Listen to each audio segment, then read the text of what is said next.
Hello, everybody, and welcome to Rex Sikes Movie Beat.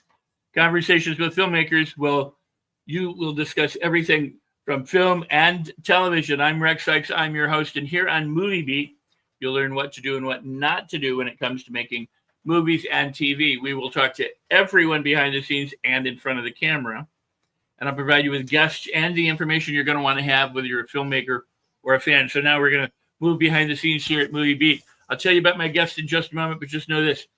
This show and Movie Beat has been rebooted. So we don't have any opening music yet. We don't have a counter.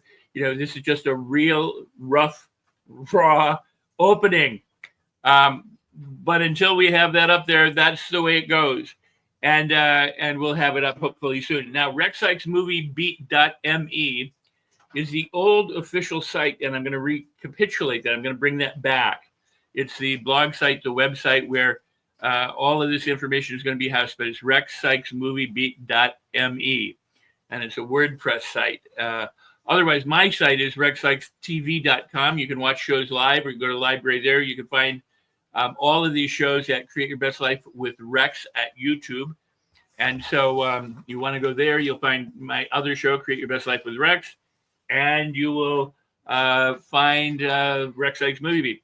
So first, I want to thank all my listeners, all the watchers, all the readers for tuning in and spreading the word about Movie Beat to your friends, your industry connections, and for your emails, phone calls, feedback, and support. Movie Beat is really designed to be a resource for you. And that's why I connect you up with professionals who are making it happen. So keep in mind that this podcast is available on wherever podcasts are: Spotify, Apple, Podchaser, all the other podcast sites. So you can watch the video at YouTube or at RexSikesTV.com, and you can also listen to it and on anywhere there's a podcast. Now, there's over 600 hours. The library's over 600 hours. There's about 450 shows. Some of them are a little longer than an hour. They might be an hour and a half or something like that. But 600 hours of celebrities, filmmakers, directors, producers, casting directors, agents, writers, cinematographers, the whole editors, that kind of thing. Actors talking about how you can have a career and what you should do in order to be successful and what you should absolutely not do to be successful. With that in mind, I'm going to bring on my guest. He is Mr. Derek Pfister. He's an award-winning cinematographer and an editor based in Milwaukee, Wisconsin, and the founder of Chair on Stair Films. He holds a Bachelor of Science in Radio, TV, and Film with a minor in journalism from the University of Wisconsin-Oshkosh. With over 20 years of experience behind the lens, Derek has built a dynamic career that spans commercial, documentary, and narrative filmmaking. His work has taken him across the Midwest, capturing powerful stories and creating visually compelling content for a wide range of clients. In 2024, Derek celebrated a career milestone when a film he contributed to, titled Reasonable Doubt, was screened at Cannes Film Festival. And he's also the creator of The Next Frame. We're going to talk all about these things. An inspiring documentary series that highlights the often overlooked creative talent thriving throughout the Midwest. So without any further delays, I'm going to bring Derek up. Hi, Derek. How you doing? Hey, Rex. Pleasure to be here. How you doing? I'm good, and it's good to see you. Good to see you. Now, truth be told, I've known Derek 16 or so years, and we met by creating a film festival.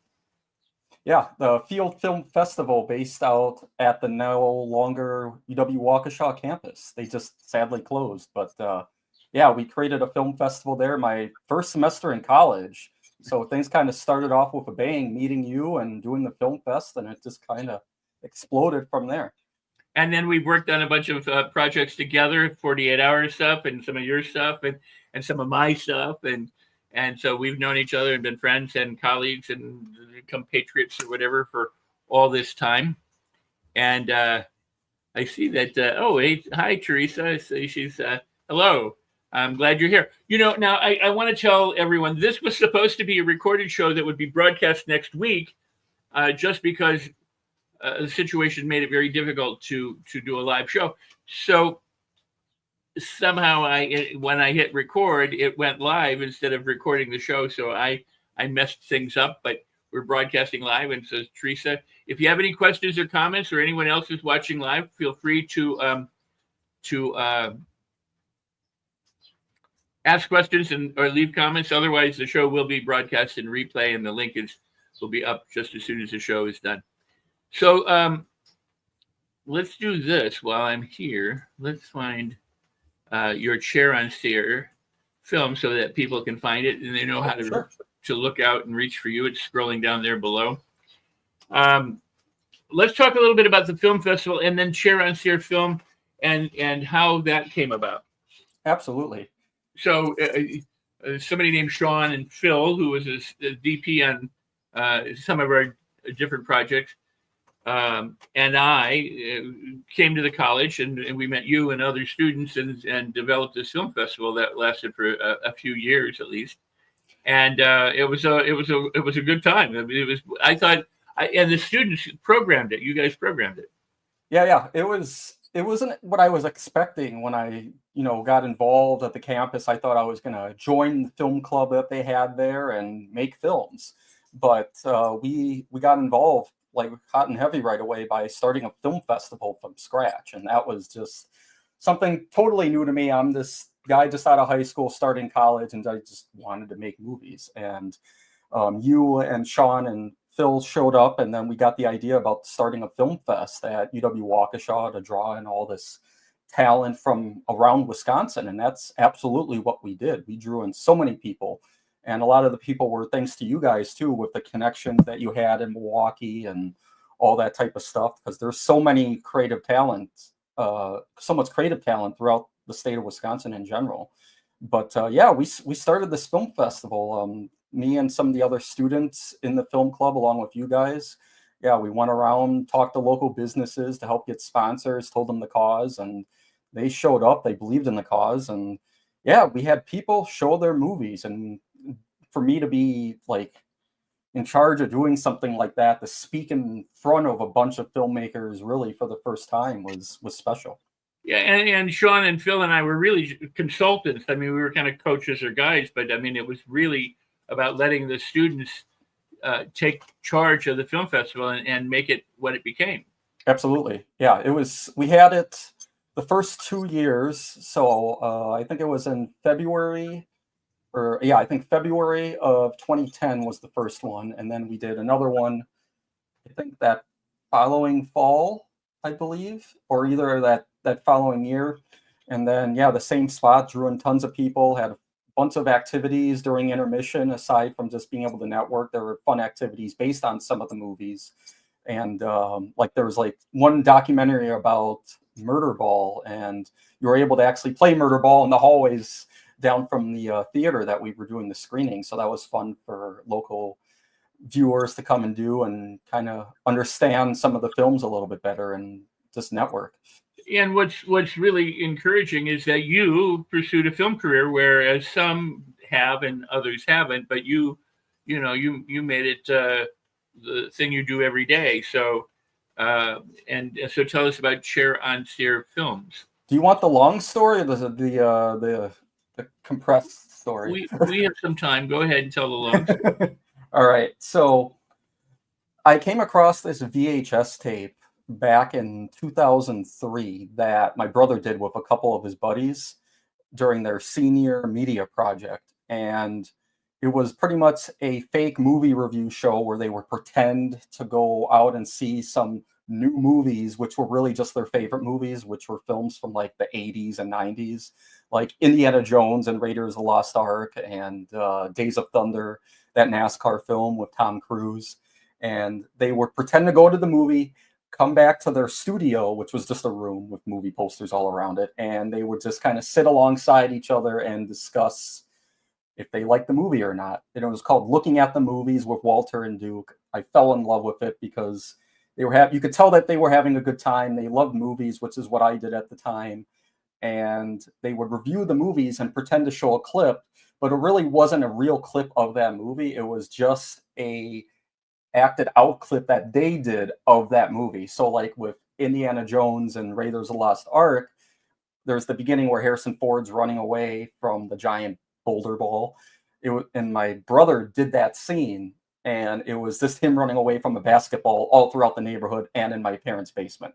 It was funny. I enjoyed it. I fell in love with that. And from that point on, I just, I fell in love with holding a camera. And that's honestly why I became a filmmaker. It wasn't because movies made me want to become a filmmaker. It was holding a camera and being able to create my own stories and skits. And it just developed after that. But finding a VHS tape really changed things. But I mean, prior to that, before Chair on Stair, I was doing these skits with my buddies, Mark and Tommy Schultz. But finding that VHS tape really escalated things for me. And it made me fall in love with holding a camera and telling stories. And that tape that they made, it was titled Chair on Stair Productions Presents. And I'm like, Chair on Stair Productions. And as a kid and teenager, I'm like, that's a really unique name. I pretty much asked my brother if I could take over that name, and that's what happened. And throughout time, I changed it to Chair on Stair Films to showcase, hey, we make films for a purpose and all this type of things. So.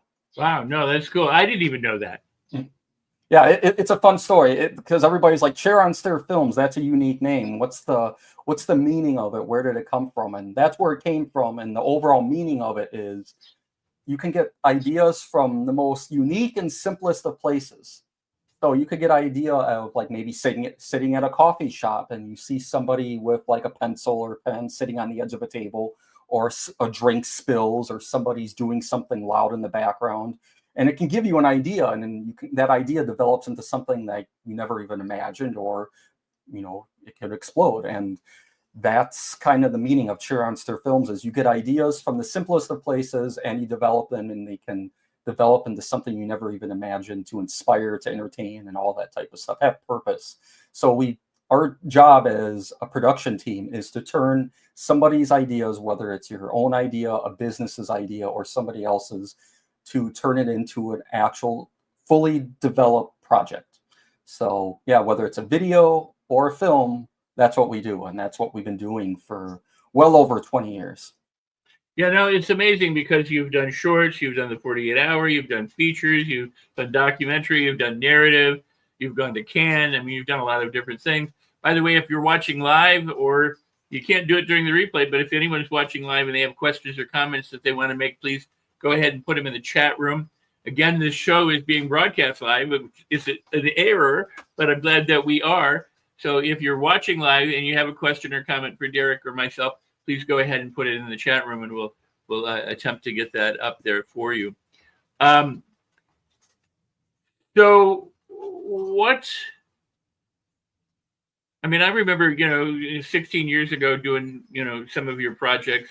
Sean and I and Phil were, you enlisted us to act or do something in your projects and to help out. But you've come so far from those early days. Yeah, absolutely. It's been a journey, especially I think as a production company and as a creative, how much growth I've had in the past 5 years has been like crazy. And it's all because of people like you, people who have really built me up as a creative, inspired me. And it's cool to see like all these things I've learned over the years culminate to where it is now. And it truly shows how collaboration is the beauty of this craft. And that's why I enjoy it so much. Well, let me just sing your praises just a little bit here for a second. I've had 2 projects that have been fraught with problems, difficulties, just kind of nightmare issues. And one was a short film that somebody asked me to film for a TV show, and then they pulled the plug on the TV show and it didn't happen. But we had all sorts of issues with weather and equipment failures, and then I got a movie and I had to go away and had to put it and then we had to do a bunch of green screening to try and correct it, and it was pretty much a very tough project. So you and I were talking, and I said, hey, why don't you come on, help me produce this thing, get it done. You edited, you did some drone shots, you put things together, we reshot some footage and stuff, and made it workable. I mean, it's not a great piece of art, but we've gotten some people who like it. I'm sure there's people who don't, but it is what it is. And it was it was an experiment essentially, and that kind of went awry, like Frankenstein's monster kind of thing happened, and but you helped save that by your editing skills, by your cinematography skills, and just being a good level-headed filmmaker. Now the other project is what we're working on now. It's a feature film that never got released for a variety of reasons, and it had gone through different editors and the whole thing, and then Derek said, it was like he was going to cut the movie, and then one day he said, "Why don't we make a documentary about the movie that didn't get made?" And I was like, "That's brilliant." And so tell us what's going on now. Yeah, I kind of thought of the idea because like you said, it was a huge process. There were so many hurdles because this thing was finalized, like the filming wrapped back in 2013, I believe. Something like that, 12 or 13 yeah, years.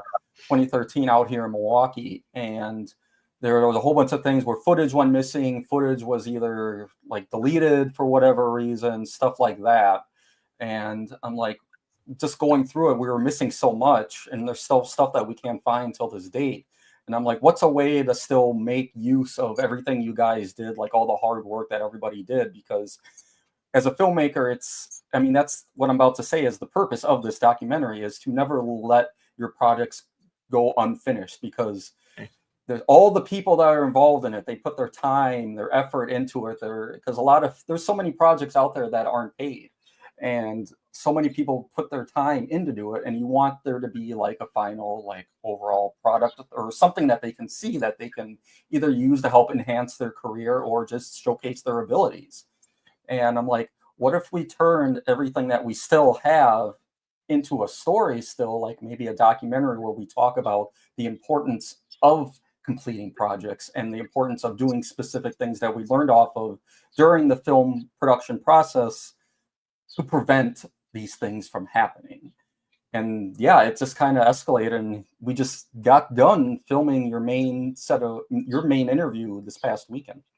Yeah, and so I'll share this with the audience.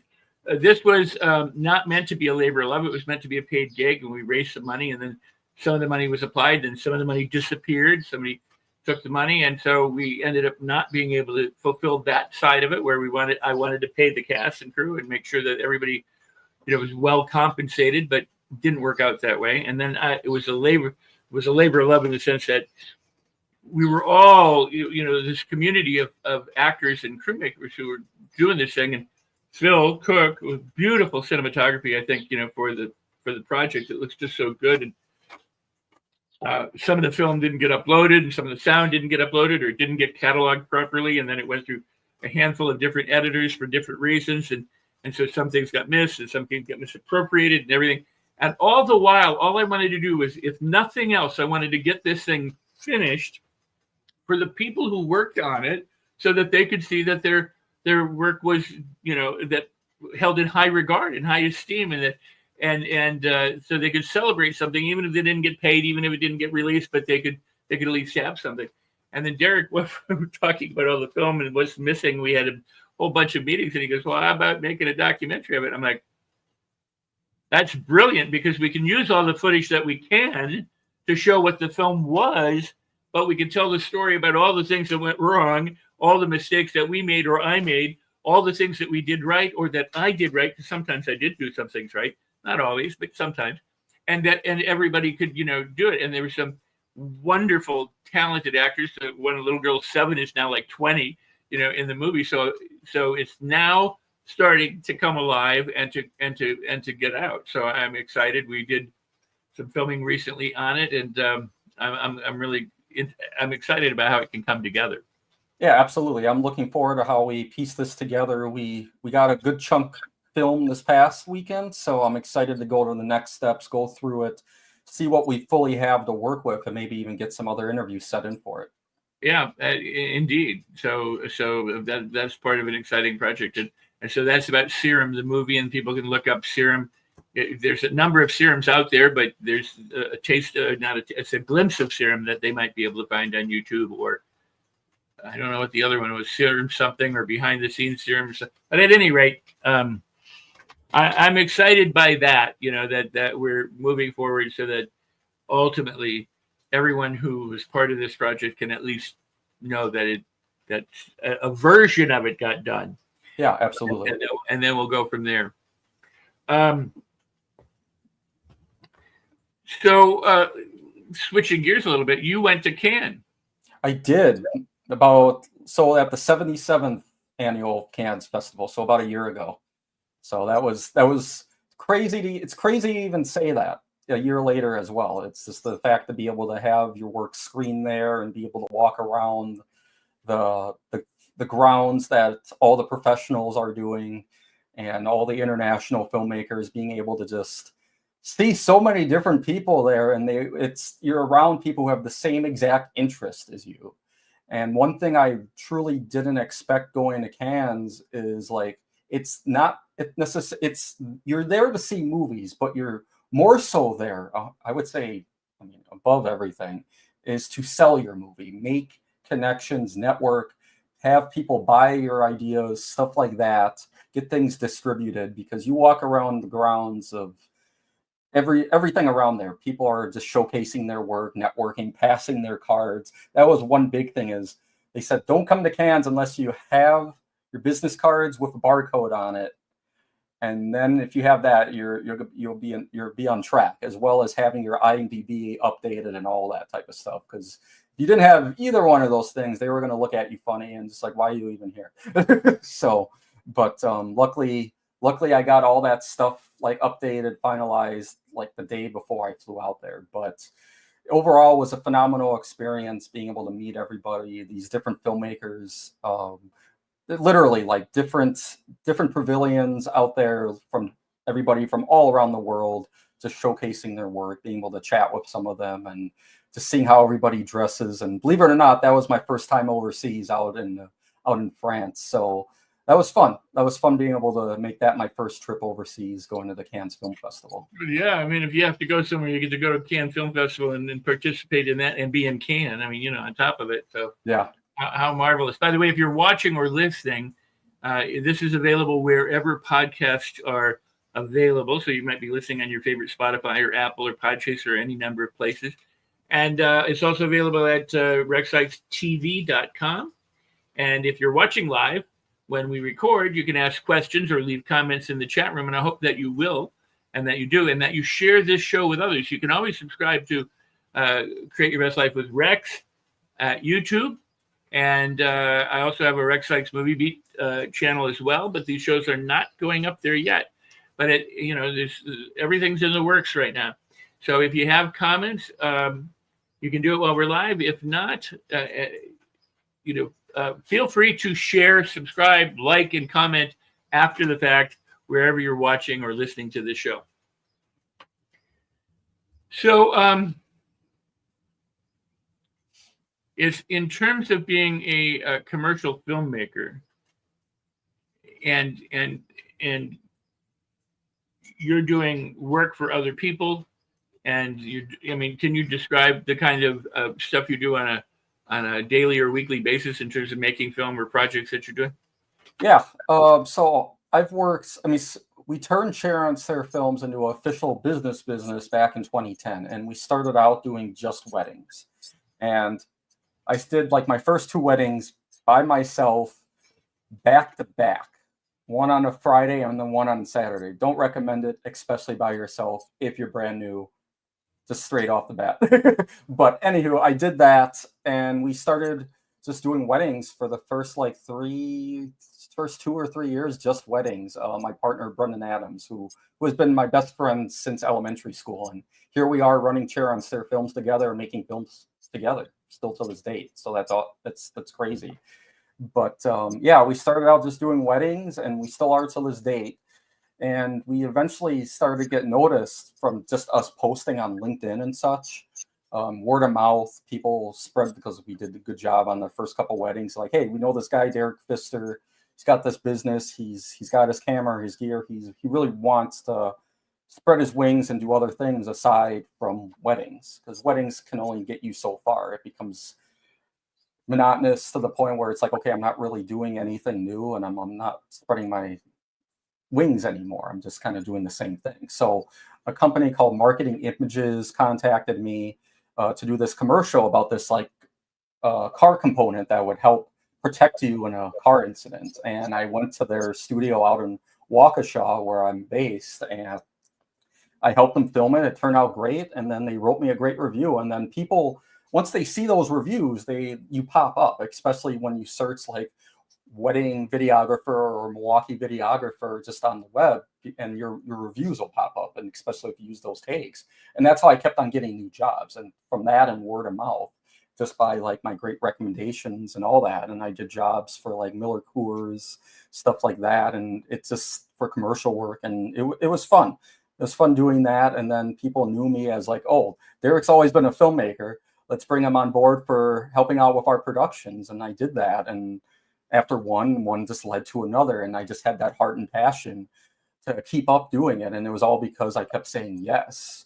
And that's like a big part of this, is just like, filmmaking is a risky business. And if you don't take those risks, you're never going to grow. And you're never going to know if you like it or you're not going to like it. So I kept saying yes. And that's literally what has gotten to me where I am now as a filmmaker, as a video production artist, all that type of stuff. So that's kind of the simplifies form of how everything kind of escalated. And it's just by doing a good job, saying thank you, being appreciative. When you collaborate with your clients, you become partners, and you become a collaborative group, and then you're trying to get that project done together. You develop that relationship, and that's what it is, developing those relationships along with collaboration, and that's how you grow. So and I appreciate that. And one of the things I appreciate about you is that you have been very supportive and very encouraging to other people, and you have contributed to, for example, the 48-hour film festival, and you know, participated for a number of years, but you were bringing people together. You were working. I mean, I remember meeting with you, and I don't remember the gentleman's name now, but one of the guys at the time who was, you know, helming the 48-hour festival, and you were quite instrumental in helping him put things together and make it happen. And then, of course, after the 48 hours are done and the films are screened, and so you want to talk a little bit about that? Yeah. If for those who are watching don't know what the 48-hour film project is, it is the biggest short film competition in the world. And it's been, I think they just celebrated their 25th year, 20th or 25th. I think it's the 25th year overall for this competition. And this competition is what led me to Cannes.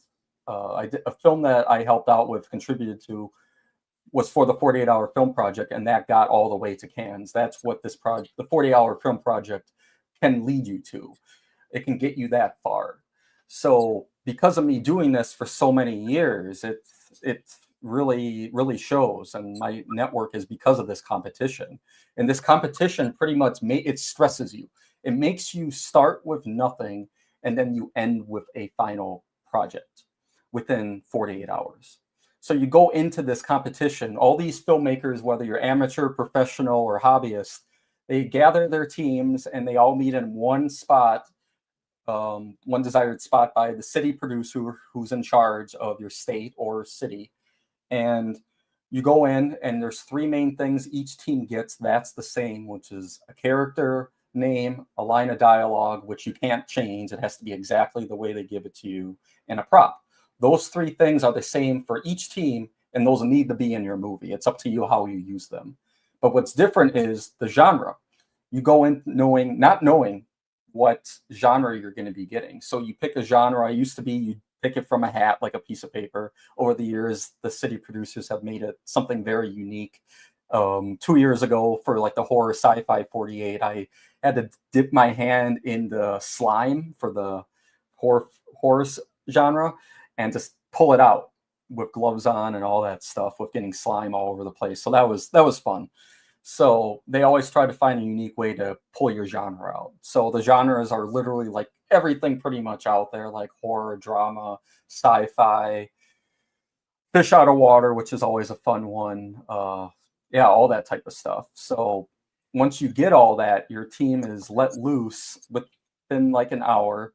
And then it's up to you to write, direct, produce everything in pre-production to production, through post-production, and get your film uploaded on time before the deadline Sunday night to be eligible for the competition, overall competition for judging, and to get to the next level, which would be the next step to possibly go to Cannes. That's so cool. That's so cool. So we're at about the halfway point of the show. I just need to make a couple of housekeeping announcements. One is, if you want to email me or the show, it's rexsikesmoviebeat@gmail.com. It's one word, rexsikesmoviebeat@gmail.com. And the name is spelled as you see it in the wherever you're watching or listening from. And the official website is rexsikesmoviebeat.me. And again, this is behind the times. What happened, just so you know, originally a huge website, Rex Sikes Movie Beat, was hijacked and held hostage, and then ultimately I couldn't get it back. And so I created a secondary site, which was a smaller site, rexsikesmoviebeat.me, and I had kind of let that go. Because it didn't serve my needs the way I had wanted it to, because I'd had this huge thing, and now this was a small. Anyway, so I'm going to be retooling that. But you can go back, you can look at some of the old blogs and listen to some of the old articles or shows or whatever if you go and visit there. But new things will be added as soon as I can get access back into that site. And we've just had 4 new shows available here. Is on Rex Sikes Movie. We had Jeffrey Kurz, who worked with Miramax, and you know him from the Halloween series and a whole bunch of other things. Susan Gerva was part of that show. She worked with Steven Spielberg for a decade. She's responsible for so many of the projects that you, as a film fan or filmmaker, are familiar with, and the celebrities involved. We had Jeff Ohm on the show. He's a visual effects artist, post-production specialist, and a producer. He and I are doing a project together, too, another documentary film series. And so we did his show. We also did Michael Seibel, who is from Wisconsin, but he's a Los Angeles director. He's directed in India and around the world. He's responsible for more than 12 features and over 400 hours of television, both as a director, as a producer, writer, and a cinematographer. And now we have Derek Pfister from Chair Stair Films.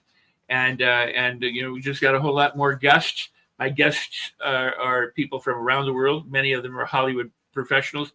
But we've been focusing for the last 4 shows and maybe a few more on Wisconsin filmmaking, particularly because we are in the process of instituting or hoping to reinstitute the film tax incentives in the state of Wisconsin. And as such, we have been discussing that in each of these shows. We're going to discuss that with Derek here in just a second. But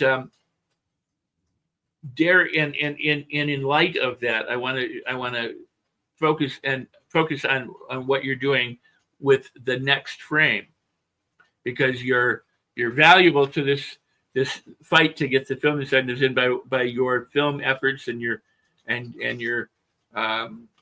well, tell us about it, and then we'll talk about why we want film incentives and stuff like that. Yeah, absolutely. So I would say about 3.5 years ago, I was a guest on another podcast just talking about my experience in the news industry. And after I did that podcast, I got the idea, because we got into talking about networking with other filmmakers and artists. And you get ideas in the oddest of places sometimes. So I got the idea for the next frame while I was taking a shower. So don't be ashamed if you get your ideas for projects in weird spots.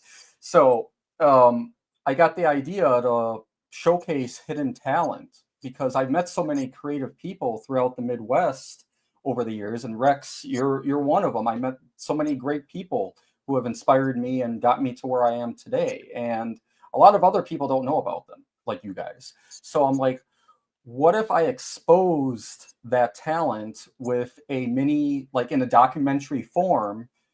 And that way you can learn these creative stories, like the creative journeys from each person, from how they started to where they are today, the hurdles they went through. And you learn about that person within that documentary from start to finish. And then you get that opportunity at the end to contact them. You find out their contact information because you already learned their story. You're like, oh, I really want to work with this person. So that's kind of how it all escalated. And you were one of the guests on season 1 when I got this whole thing going. I believe you're episode 3 in the series right now. So, and it's just, people loved it. They loved that I was able to like expose like people that they didn't know about, and they were able to learn their story, and not only learn their story, but learn why they're being a creative here in the Midwest, why they're based here. And we talk about like the beauty of the state of Wisconsin, the Midwest, like how many landscapes, the history, how much like we can take advantage of that to create like Hollywood style like movies, bring the industry here. There's no reason for it not to be happening here. So I incorporated that because I'm showcasing hidden talent here, and we also should talk about why they're creating here, and that's what the next frame is based about. Like the next frame in your story, the next frame in being a creative here in the Midwest, and why people are being a filmmaker or any type of artist here. So we just finished season 3, and we're ready to get it out there, possibly get it on streaming. And yeah, it's been fun doing this. It's not only have I learned new stories from each person, but I've gained new opportunities through each person because they've loved their documentary so much and how much it's helped them along the way. And that's why my buddy Brendan Adams, and I give so much credit to Brendan Adams for taking this journey with me. And after I told him this crazy idea, I'm like, hey, let's do this. And he's like, okay, how are we going to do this? And we somehow, almost 4 years later, we're still rolling away. So I give so much credit to him to helping me out with this, to help it make possible, and all the creatives who are willing to be part of it and make it what it is. Well, it's also a testament to who you are and how you approach people and what you do. And you shared some of that earlier, just like saying, about being in Cannes, the idea that you're there to sell your film. So it's about networking, it's about connecting, it's about establishing relationships, it's about, creating something that is lasting as opposed to kind of this hit or miss stuff that a lot of people do. And I applaud you for that. You do quality. I mean, the next frame is really well done. And Appreciate that. no, it's true. But also the fact that you're highlighting, the local more of the local talent. When I started Rex Sikes Movie Beat, I'm a Hollywood guy, so I just tapped my friends. I said, "Hey, I'm doing the show. You want to be on it?" And so most of the people that are on the show have been friends of mine through the years. And so I, directors, producers, and all that. But I was going back and forth between Wisconsin and Los Angeles, and at the time that the film incentives were here, which was between '08 and '09, essentially they got kicked up. I really wanted to feature local talent, but and I did some. I mean, there were people like Susan Moses who was here, who is now back in California, but she produced Project Solitude up north. There's Pete Schwabo did his movie. I can't. I'm so. I wish I could remember the name of his movie. And Michael Madsdorf did Feed the Fish with Tony Shalhoub in Door County, and David Lynch's ex-wife lived here. She created the movie Baraboo out near Baraboo during that time. So I mean, there's a lot of creative people who some people know, and then other people don't know at all. And the fact that you're highlighting these and bringing kind of a spotlight on them and letting people know that, hey, you know what, for decades or for maybe 100 and some odd years, Wisconsin's been a flyover state. But there's some serious talent here, and there's some seriously good talent here, and good projects and things that are coming out of here. Psycho was written. The book Psycho was written in Weyauwega, Wisconsin, and there's a film festival up there, the Weyauwega Film Festival, which is a wonderful. Give a shout out to Kathy and Ian who run that up there. I haven't been there in about might be a decade, but for the first, I don't know how many years it's been going, but for the first number of years, 8 or 9 years, I was part of that festival. The most beautiful film festival at one time was the Flyway Film Festival in Pepin, Wisconsin, that brought people in from all around the world, like Weyauwega did, but showcased a lot of Wisconsin filmmakers and things like that. That's been long gone now forever. So you're kind of like one of the main people here who are, lighting the torch, bearing the torch, and carrying the community and saying, hey, we've got great talent here. And I appreciate that because, it's always great when we find filmmakers. By the way, Bill Rebane, did Giant Spider Invasion like 50 years ago. It's now 50 years ago. And Bill and I worked together on projects, and he's here. And and he's in his 80s, and he's right now thinking about rebooting Giant Spider Division and directing it. So it will be 50 years later. The director will be doing the same, movie, but a 50-year different version of it, which I hope does happen. They just honored him, and have celebrated that, this thing. And what's so cool about that movie is it was shot in Wisconsin in the early 70s, and a good friend of mine from Los Angeles, was a guy named Tane Botkin, plays the minister in that film. There's some other people too, but he played the minister in that film. And I had met Bill flying into Wisconsin and going, who are the local filmmakers here? And he had a big studio up near above Merrill somewhere. I don't know. I can't think of the town, but for a long time he had a shooting ranch, shooting studio. And I came in the winter, drove. He gave me a tour and everything, and so we've known each other for almost like 50 years too, and it's cool. That's awesome. Yeah. It's another one of the reasons why, stuff happens here. Stuff has happened here, and it should continue always to happen here, and not have to worry about going to the coast or going to the south, stuff like that. There's plenty of opportunities here. Well, and good product comes out of here, and I argue this all the time. Psycho was written here by the what would be known as the Bates Motel. The building's no longer there, but the sign is still there from the motel that he wrote the book in about, Norman Bates, and so we're the horror capital of the world because from that, we launched Texas Chainsaw Massacre came about and all sorts of other stuff. And Wisconsin should be known as the horror capital, but it's not. So what we have now is the opportunity to be known for quality film besides the horror genre. And what we're doing is lobbying, you could say, the people who could vote to pass, the Joint Finance Committees pass this tax incentive bill, which would stimulate internal production as well as attract external production to the state. And what you want to do, when you think about it, anytime, like a major food brand gives out discount coupons or they have specials on things and they do that to stimulate purchases, right?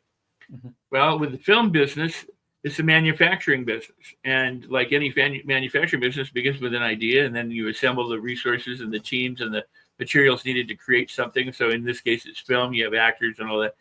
But from that point, once you have a finished product, you then have to take it to market. So there's a marketing thing, and then there's a distribution process. And the largest global export of the United States is entertainment worldwide. Mm-hmm. And Wisconsin has never been have their rightful share of this process and recouping it. So one of the things that the incentives do is they stimulate business in the local business, because when you bring a film company in or you have a film produced from within the state, all of the businesses that are necessary benefit from the purchases, of materials. So for example, the film, when you think of movies, there's cast. So it's called the acting department. There's the directing department. There's the first assistant director's department. There's the cinematography department. There's the camera department, the lighting department, the sound department. There's the makeup department, the hair department, the transportation department. There's all these different departments, carpenters, electricians, and all this. So all of this that goes together to make a film or TV show or some form of streaming content benefits the community. Back in 2007, they came in. I forget who it was. It was Lou Diamond Phillips, I think, had a TV show. They wanted to do it. They shot essentially the trailers, the intro shots here. I think they did part of the pilot here. They went back to LA, and we didn't have the incentives yet, so the show ended up not coming here. And then The Good Wife wanted to come here when we had the incentives, and they kept saying, wait. And then they took the incentives away. So The Good Wife, which became a hit TV show and did 5, 6, 8, 10, whatever years in, I think, North Carolina, was a boon to that community. So some of the advantages of the incentives is like we said, there's a tourist spot up there. You can go see where Robert Bloch wrote Psycho, but people like the locations. They like to see where things were shot. But let's talk about the incentives and how it can benefit Wisconsin, not just filmmakers, but how it benefits everybody. Yeah, why we want them. Absolutely. Like, something that I love seeing that Action Wisconsin is doing is not just showcasing, okay, yeah, the cinematographers, their jobs, like you said, the actors, they have jobs, stuff like that, and they're important. Yes, that's what we think of when we think of the film industry, but what we don't think of are all the local businesses around us, the jobs that don't get credit, like you said, people that own like local businesses where films are done at the locations, people who own, like they just posted about this the other day, people that own parking lots. Do you really think about, like, oh yeah, when you think of the film business, do you think of people that own parking lots? No, but guess what? Those people help make projects possible, and they're part of the film business. They get attention from film productions. They get attention from their locations. They gain people. They get people to want to come over by them because of productions happening near them. They draw in revenue, stuff like that. Local restaurants, all that type of stuff. Like schools, for example, they can also benefit from this. Everybody, it's one of those things where you got to like think outside the box of, just don't think about the film production, think about the other people that make that production possible, who allow them to make their production there. Well, when you think about it, I mean, there's so much.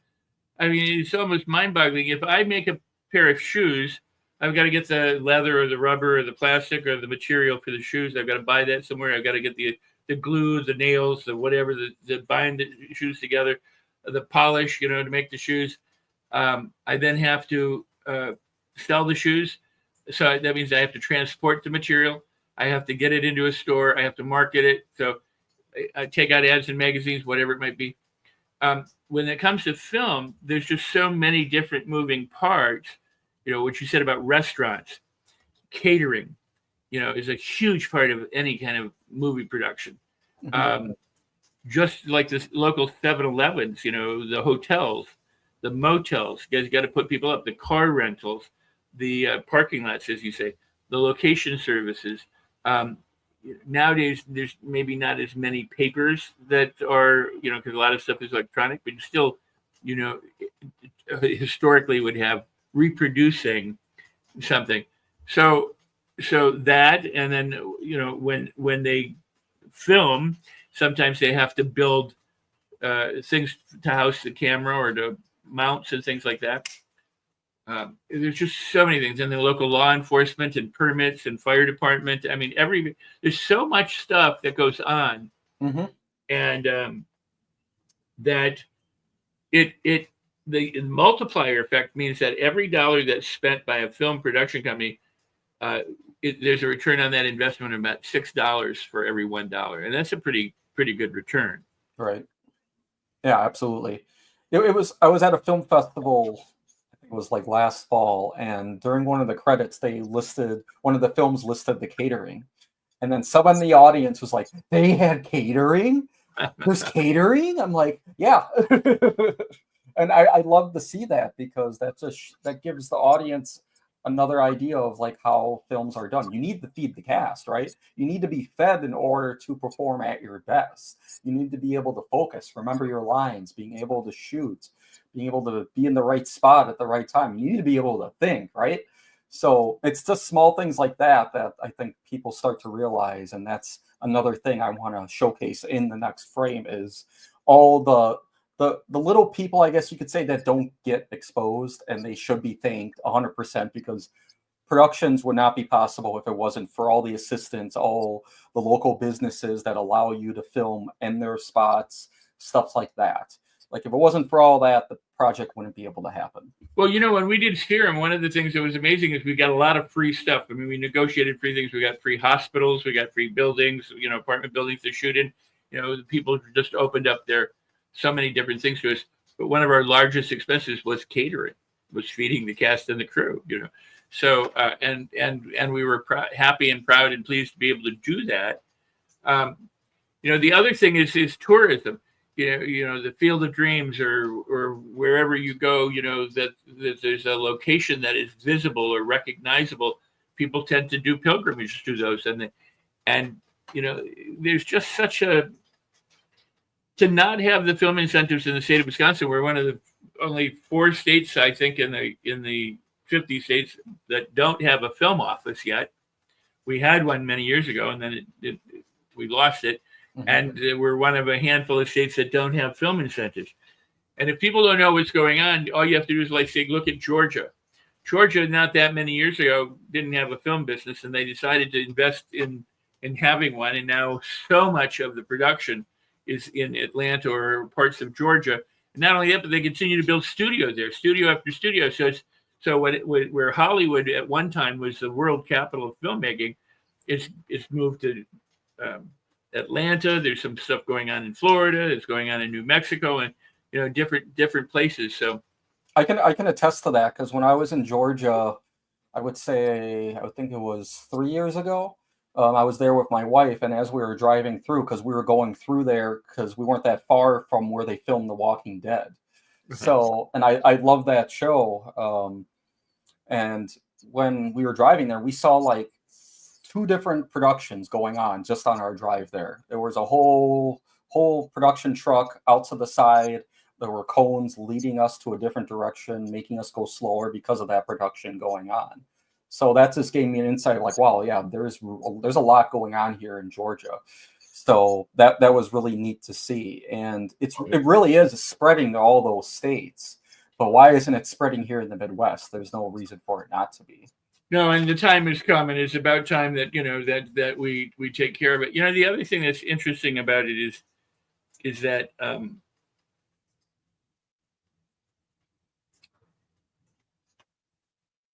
it's not just the fact that there are these locations and things, and yet it is in many ways. And the reason I say that is because I go back and forth between LA and Wisconsin, and being I'm born in Wisconsin, but I consider my home Los Angeles, and I watch something daily. I see something in LA, and I go, oh, I got to go there the next time I'm back home. I got to see that, or I like that house, or I like this thing, or they're shooting on Hollywood Boulevard. I've spent decades watching Hollywood Boulevard, so it has this immediate kind of hook. The same thing happens when I see a film here. I go, oh, I know that spot. I know this place. I know that, and it makes me want to do it. We do have a lot of beautiful advantages here in the town, and I used to ask producers who would come in and go, why are you here? They go, well, I'm scouting locations, but I can't shoot here because it's too expensive. I'm like, what? Are you crazy? I'm from Hollywood. How could it be too expensive? And they go, well, it just is, and there were reasons for it. So the incentives will bring producers in, but the other important piece to that is to make sure that the local support for filmmakers like yourself and others to be able to incentivize their projects, so that the projects that you want to complete, that I want to complete, that other people want to complete, have an opportunity to do that. Yeah, 100%. And the nice thing about here in the Midwest, and maybe you can attest to this too, is everybody, like a buddy of mine named Daniel J. Pico, he's a cinematographer, or he's a writer director who's also worked in LA, lives here for family and all that, but still goes out there for jobs. He says the difference between like the way people are and are welcoming are so different. Like if you try to do a production out in LA and trying to like get somebody to be quiet if you're filming in a local neighborhood is like a whole battle in itself. But if you ask somebody here, like tell them what they're doing, they're so welcoming. He said his first film that he filmed out here, he was worried that like, oh, here I go again. I'm gonna have to deal with this person for a while to see if I can even get this project done. He went up to him right away and they were welcoming him like, oh, that's awesome. I would love for you to get your project done. I'll do your thing. And he was just so surprised. And I can 100% attest to that, because all of the films that I've done around like the Milwaukee area, Waukesha area, just all around Wisconsin, they've been really welcoming. I would say 95% of the spots that I filmed at, they've let me film there for free, just because of the cost, because of the project. Right. No, people are very welcoming. They're very hospitable. They want to be part of the process. I would say the same thing. It's amazing. Like when we're talking about Serum, how many of this we shot in the hospital, for goodness sake, and they didn't charge us a dime, and they let us shoot there without them being there. I mean, they were just like, go ahead, you can do this, and we were very respectful of them and that for that reason. That I can't say that I would ever see that happen in Hollywood, but it is true that it is one of the things that one of the perks or benefits of being here and being local. Derek, we're just about out of time, and I want to give you a final word, and then I have to close out the show. So, how would you like to wrap this up? I encourage any creative watching right now to check out The Next Frame, be able to learn about the talent here in the Midwest. You can do that by visiting chaironstairfilms.com. We have a tab on our website that's literally called The Next Frame. Hit that. You can watch some of the episodes, watch the trailer for season 3, stay up to date with our socials, which are all located on our website. So everything's on there. Take a look at it. Reach out to us. Let us know if you want to be part of The Next Frame. We'd love to hear your story and get it out there. So, and just to collaborate. That's what it's all about, is collaboration and networking. So if you have an interest, reach out to us. I'd love to hear from you.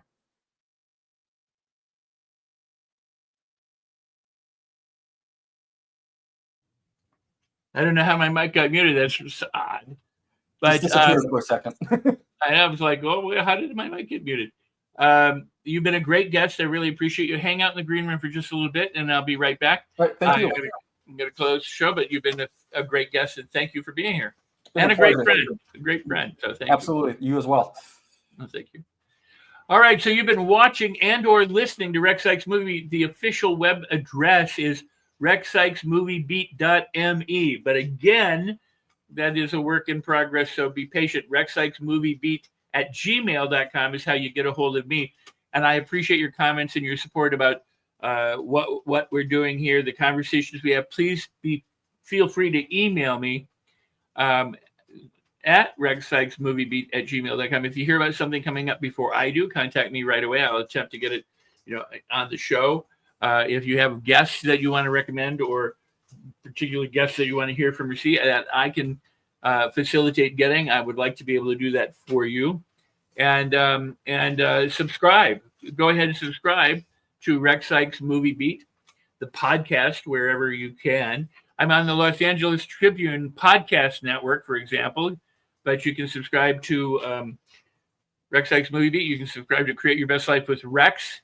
The official television show is rexsikestv.com. I mean, there's all these different things. I don't want to overwhelm you with that, but I'm really glad that you do. Now, let me tell you also about something that I have. I have a book, which is Life on Your Terms, and I always talk about the book because it's a book about transforming your life. And if you're an actor, a filmmaker, whatever career or whatever walk your life is, whatever walk in your life, whatever walk it is that you do in life, attitude is the number one predictor for success in all areas and all walks of life. And so as an actor, filmmaker, director, producer, never let yourself get dissuaded or upset or dismayed by something that's going on, but learn how to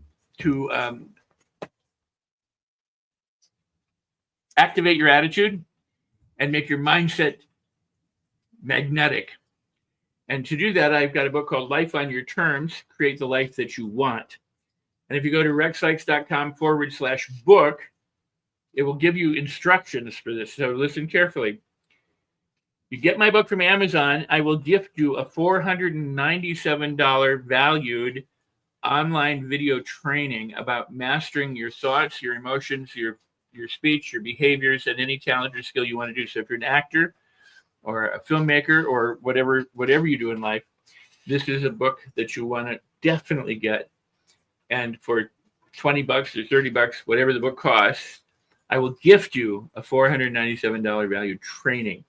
And they're great companions for each other. In fact, if you go and you order the hard copy, the soft cover book from Amazon, you'll get the training before you actually even get the book. So I encourage you to do that. Again, you've been listening to Rex Sikes Movie Beat, watching it here as well. The replays are available at Create Your Best Life with Rex on YouTube, and it is immediately replayed once the show is finished broadcasting. So I want to thank you for your attention. I want to thank my fabulous guest, Mr. Derek Pfister.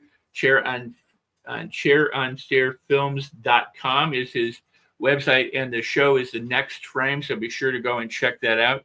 And then check out all my guests that are coming up. I've got fabulous guests both in Rex Sikes Movie Beat shows and on Create Your Best Life with Rex shows. So subscribe, like, comment, hit the bell notifications when you do, and help share these things out. You know, you can help us reach more people, friends, fans, and people who need to hear what we're talking about or who want to hear what we're talking about. You can help us do that by sharing it on social media and letting other people know that we're here. And for that, I appreciate you. And I'm going to say good night for now. We'll see you the next show, either Create Your Best Life with Rex or Rex Sikes Movie Beat. But whatever you're doing, you should make your dreams come true. And if you're making movies or TV or streaming content, because this is Movie Beat, then make sure you get them done, get a good team, and do the projects that you want to do, and live the life that you're meant to live. So that's a wrap, everybody.